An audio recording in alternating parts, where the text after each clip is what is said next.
சணல் பூக்கிறது, மழை பெய்கிறது என்று சொல்லுகிறார். இதற்கு மேல் இன்னும் ஒருபடி மேலே சொல்கிறார், நாங்கள் உயிர் வாழ்வதற்கான நிகழ்தகவு குறைந்து வருகிறது என்று சொல்லுகிறார். அவர் சொல்லுகின்ற முறையில மிகவும் இயல்பும் அதே நேரத்திலே அதிர்ச்சியும் சேரனுடைய கவிதைகளிலே இருக்கிறது. அதுதான் சேரனுடைய கவிதைகளினுடைய முக்கியத்துவம். அவர் அந்த ஈழத்து கவிதைகளை அவர் சாதாரணமாக பதிவு செய்தவர் அல்ல. ஈழத்து கவிதைகள் தொடர்பான ஒரு கருத்து இருக்குது. ஜெயமோகன் கூட ஒரு இடத்தில் சொல்லுகின்றார், ஈழத்து கவிதைகள் போர் ஆவணங்கள், காலப்பதிவுகள் என்ற முக்கியம் மட்டும்தான் அதற்கு எஞ்சிவிடும் என்று ஜெயமோகன் ஒரு இடத்திலே சொல்லுகின்றார். ஆனால் ஜெயமோகனுடைய கருத்தை முற்றிலுமாக ஏற்றுக்கொண்டு விட முடியாது. ஏனென்று சொன்னால், இன்றைக்கும் நாங்கள் நினைக்கக்கூடிய சொல் முறைகளும் அவற்றுடைய படிமங்களும் உத்திகளும் ஈழத்து கவிதைகளிலே இந்த போர்க்கால கவிதைகள் மூலம்தான் கிளைத்து வந்தன. சேரனோட கவிதையிலே சொல்லுகின்றார், இரவுகளில் அநேகமாக எல்லோரும் பயங்கரமான கனவுகளை காண்கிறார்கள். அவற்றில் ஹெலிகாப்டர்கள் தலைகீழாக பறக்கின்றன. கவச வாகனங்கள் குழந்தைகளுக்கு மேலாக செல்கின்றன.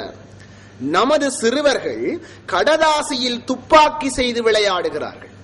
ஆரம்பத்திலே மணலிலே வீடு கட்டி விளையாடி எங்களுடைய அதே சிறுவர்களுடைய வாழ்க்கை முறை மாறிவிடுகிறது.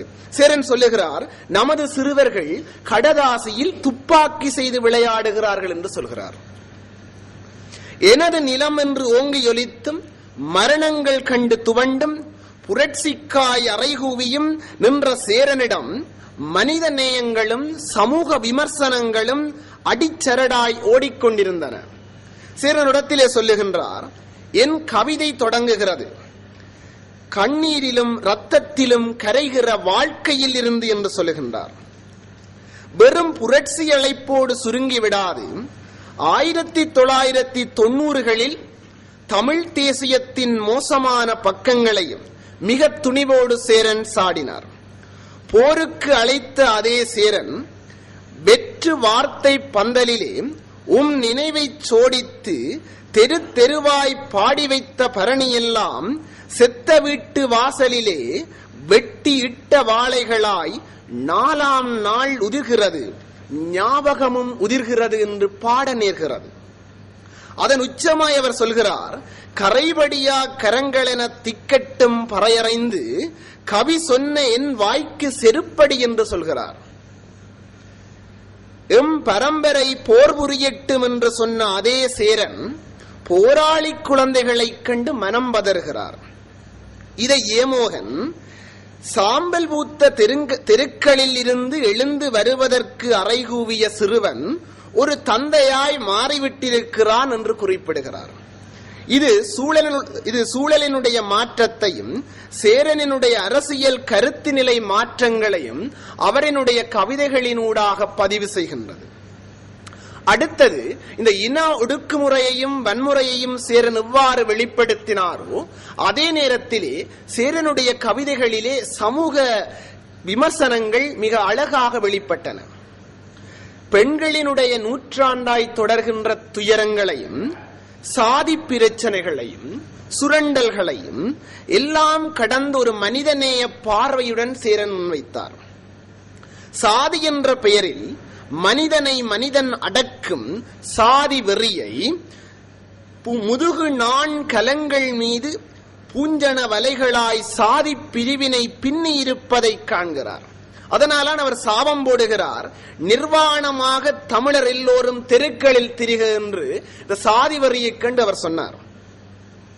கூலிப்பெண்களின் சேற்றுக்குள் இறங்கும் வாழ்க்கை அவர்களுக்கு சீரையும் மற்றவர்களுக்கு சந்தனத்தையும் பூசுவதை வெளிப்படுத்துகிறார். சமூகத்தின் மூட நம்பிக்கைகளும் சீதனமும் ஒரு பெண்ணை முதிர்கன்னியாக்குவதைக் கண்டு கவலைப்படுகிறார். இது சேரனுடைய முக்கியமான காணல் வரி என்ற கவிதையிலே நாங்கள் காணலாம்.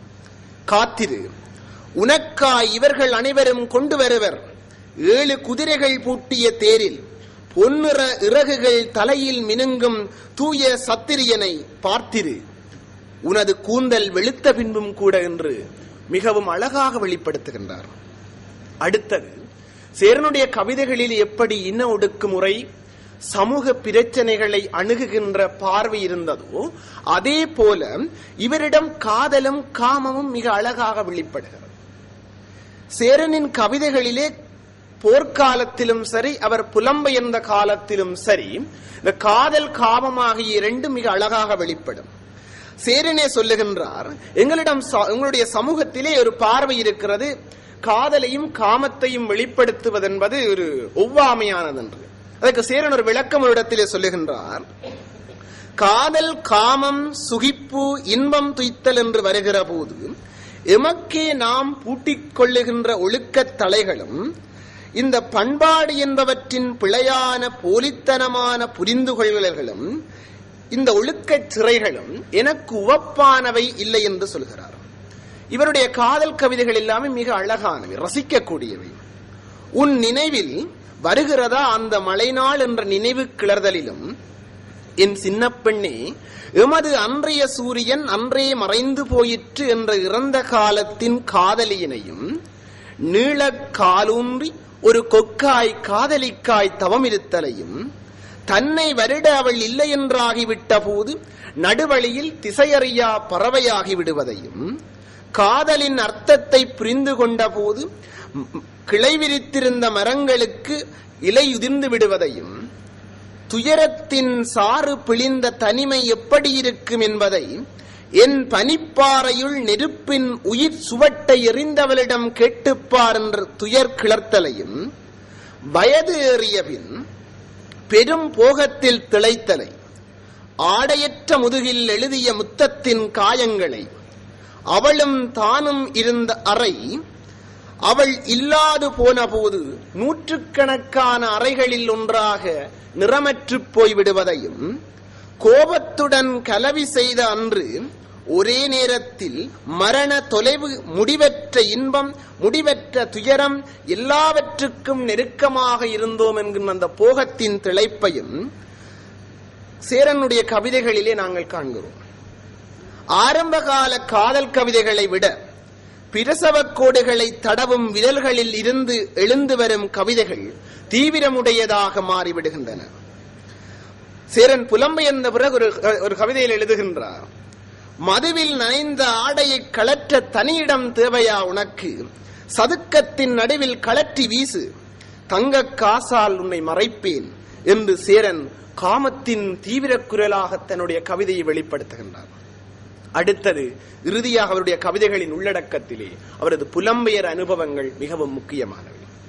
சேரன் இந்த நிலத்தை விட்டு மிக இக்கட்டான சூழ்நிலையிலே பிரிந்து போனவர். அவர் நிலையற்று தவித்த என்னை இந்த நிலம் தூக்கி எறிந்தது என்று சொல்லுகின்றார்.